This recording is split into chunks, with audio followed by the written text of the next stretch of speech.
ఆకాష్, ఈ మొక్కలని చూడు, 10 డేస్ బ్యాక్ నాటారు, నీళ్లు పోయడం మానేసినట్టు ఉన్నారు. ఎలా ఎండిపోయాయో చూడు. మనం ఏం చేద్దాం, పదండి వెళ్దాం. అరే, మన సుబ్రహ్మణ్యం మాస్టర్ ఏం చెప్పారో మర్చిపోయావా? ఏం చెప్పారు? మన డబ్బుతో నాటింది, వీటిని కాపాడాల్సిన బాధ్యత మనదే. నువ్వు చెప్పింది కరెక్టే సీత. ప్రభుత్వం మన కోసమే మొక్కలు నాటింది. వర్షాలు కురిస్తే తాగునీటి సమస్యలు, రైతు కష్టాలు తీరుతాయి. ఇప్పుడేమంటారు, రోజు ఇక్కడే మనమే నీళ్లు పోసి చెట్లను బ్రతికించుకోవాలా?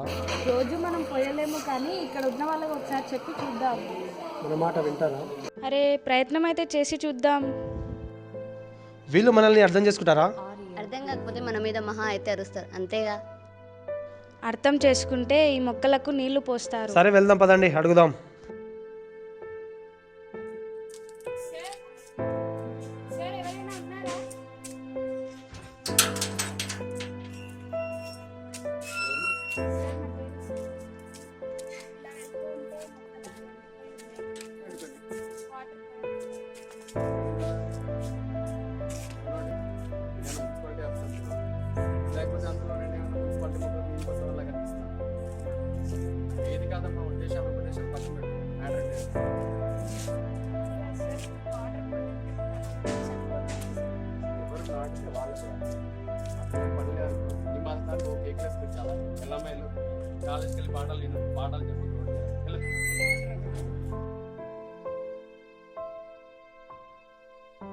ఎక్స్క్యూజ్ మీ, ఎవరైనా ఉన్నారా? చెప్పండి అంకుల్, ఈ మొక్కలు ఎండిపోతున్నాయి, కొంచెం వాటర్ పోయగలరా? ఏం పర్లేదు మీకు? అలా అని కాదు అంకుల్, మొక్కలు ఎండిపోతుంటే చెప్తామని వచ్చాను.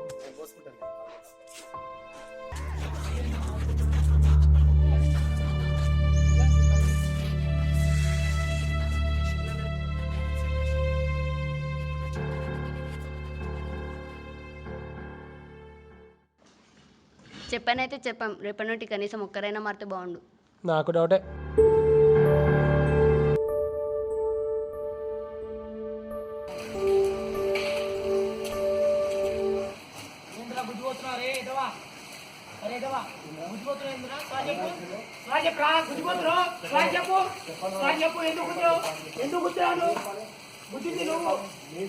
కళ్ళు కింద పెట్టుకొని నడుస్తున్నావు, కళ్ళు కింద పెట్టుకొని నడుస్తున్నావు.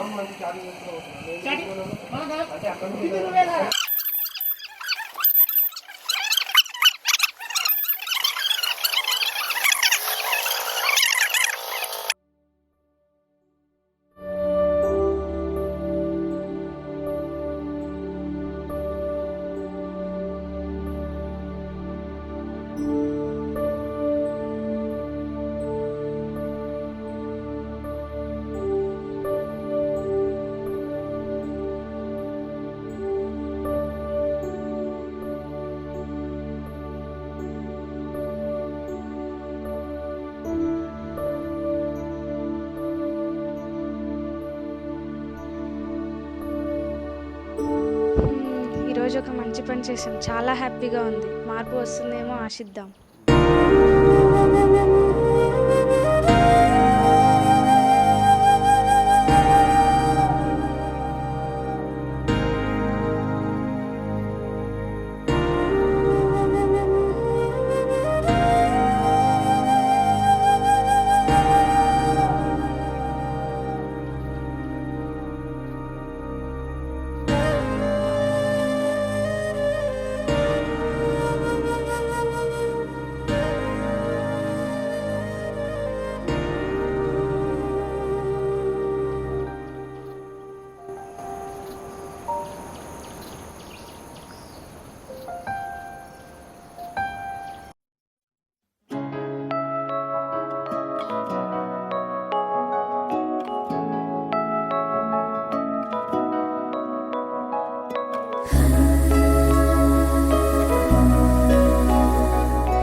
ఆలోచనతో జన్మించింది జగతి, ఏ ఆధారంతో ఉంది వసుమతి, ఏ ఆరాటంతో సాగుతుంది కాలగతి, ఏ ఆధీనంలో ఉంది బ్రతుకనేది.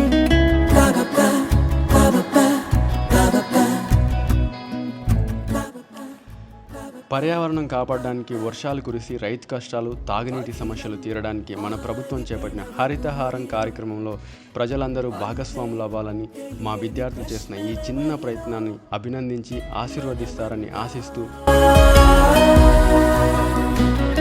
మనమంతా